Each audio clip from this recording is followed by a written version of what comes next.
নমস্কার, দেখছেন the voice India. আর সঙ্গে রয়েছে আমি সৃঞ্জয়। একেবারে ছাতা নিয়ে রাস্তার মাঝে দাঁড়িয়ে রয়েছি, কারণ বৃষ্টি হচ্ছে। এবার বলি, এই বৃষ্টিটা কি শুধুই দু একদিনের এই স্বস্তির বৃষ্টি, নাকি একেবারে বলা যেতে পারে বর্ষাকালের অরিজিনাল বৃষ্টি, যেটা আমাদের এখন দরকার। এমনিতেই এখন জুন মাস প্রায় শেষের দিকে, জুলাই মাস পড়তে যায়, কিন্তু সেভাবে দক্ষিণবঙ্গে বর্ষা মিলছে না। অর্থাৎ এই যে স্বস্তির বৃষ্টি, প্রতিদিনের যে একঘেয়ে একটা ভ্যাপসা গুমোট গরম, রোদ, তীব্র রোদের তেজ, আবার রোদ না থাকলে সেখানেও একটা প্যাচপ্যাচে ঘাম হচ্ছে, এরকম একটা গরম।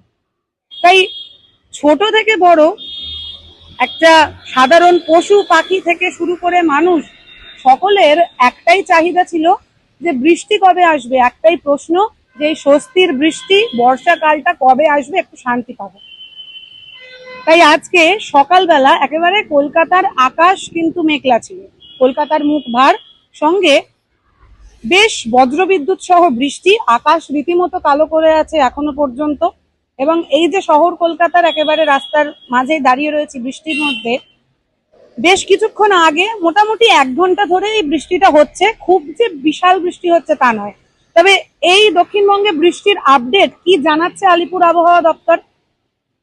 আলিপুর আবহাওয়া দপ্তর এমনই একটি পূর্বাভাস দিচ্ছে দক্ষিণবঙ্গের বৃষ্টি নিয়ে, যে সেটি হচ্ছে মোটামুটি এই যে আজ এবং কাল একটা হালকা থেকে মাঝারি বজ্রবিদ্যুৎ সহ বৃষ্টির পূর্বাভাস জানাচ্ছে আলিপুর আবহাওয়া দপ্তর। মোটামুটি আজকাল এই বৃষ্টিপাতটা হতে পারে এবং খুবই সাধারণ মানের বৃষ্টি, সেখানে এমন কিছু বেশি বৃষ্টি হবে না।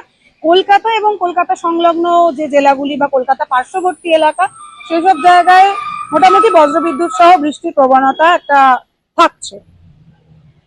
এবার বলবো যে উত্তরবঙ্গে ঠিক কি হচ্ছে, উত্তরবঙ্গের খবর। কারণ আপনারা জানেন যে উত্তরবঙ্গে কিন্তু রীতিমতো একটা ভারী বর্ষণ প্রতিদিনই হচ্ছে এবং সেখানকার মানুষজনের অসুবিধা। কারণ উত্তরবঙ্গে একটু বেশি বৃষ্টি হওয়া মানে, পাহাড়ি অঞ্চলে বৃষ্টি হওয়া মানে স্বাভাবিকভাবেই জনজীবনে একটা বড় প্রভাব পড়া। এবং সেখান থেকে দাঁড়িয়ে এখনো পর্যন্ত যে আপডেটটা দিচ্ছে আলিপুর আবহাওয়া দপ্তর, কোচবিহার, জলপাইগুড়ি, আলিপুরদুয়ার, এই 3টি জেলায় মূলত কমলা সতর্কতা জারি করেছে আলিপুর আবহাওয়া দপ্তর। কারণ সেখানে প্রচুর পরিমাণে বৃষ্টি হচ্ছে, সঙ্গে বজ্রবিদ্যুৎ তো রয়েছে, আকাশের মুখ সবসময় গম্ভীর।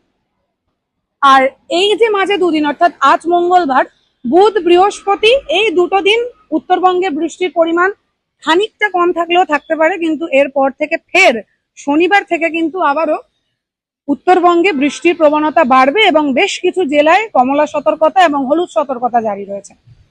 এবার যদি আরো অল্প করে ছোট করে দক্ষিণবঙ্গের কিছু কথা বলি, যে কবে কবে বৃষ্টি হতে পারে কিংবা বৃষ্টির কবে আরো চান্স রয়েছে, সুযোগ রয়েছে বৃষ্টি হওয়ার।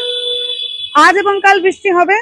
এর মাঝে আপাতত কাল পরশু থেকে শুরু করে এই সপ্তাহটা, এই সপ্তাহভর অর্থাৎ এই সপ্তাহে রবিবার পর্যন্ত হালকা থেকে মাঝারি বৃষ্টির প্রবণতা থাকছে, সঙ্গে থাকছে বজ্রবিদ্যুৎ হওয়ার প্রবণতা। এইটি অত্যন্ত ক্ষতিকারক, কারণ আমরা জানি যে বৃষ্টির সঙ্গে সঙ্গে যদি এত পরিমাণে বিদ্যুৎ চমকায়, এত পরিমাণে বজ্রবিদ্যুৎ হয়, এই বাজ পড়ে যাবার কারণে কিন্তু প্রচুর মানুষ ক্ষতিগ্রস্ত হন, প্রচুর মানুষ মারা যান এই বাজের কারণে। তাই জন্য সেক্ষেত্রে আলিপুর আবহাওয়া দপ্তর এই রকম একটি নির্দেশ দিয়েছে। আলিপুর আবহাওয়া দপ্তর জারি করেছে বিজ্ঞপ্তি, এমনটা হতে পারে। এবং কলকাতা সংলগ্ন কিছু জেলায় রয়েছে হলুদ সতর্কতা, যেখানে বৃষ্টি হবে প্রবল। তাছাড়াও এখন সাধারণ মানুষের মনে বা দক্ষিণবঙ্গবাসীর মনে একটাই প্রশ্ন, যে আসলে কি এই বৃষ্টিটা শুধুই স্বস্তির বৃষ্টি, নাকি একেবারে বর্ষাকালের আগমন ঘটছে?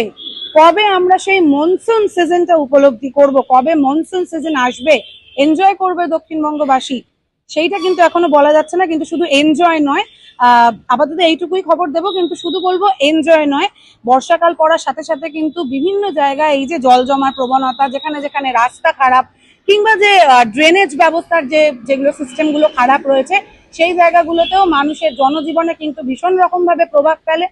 এবং আপাতত এই সপ্তাহের জন্য যেটুকু খবর পাওয়া যাচ্ছে আপনাদের সেটুকুই আপডেট দিলাম।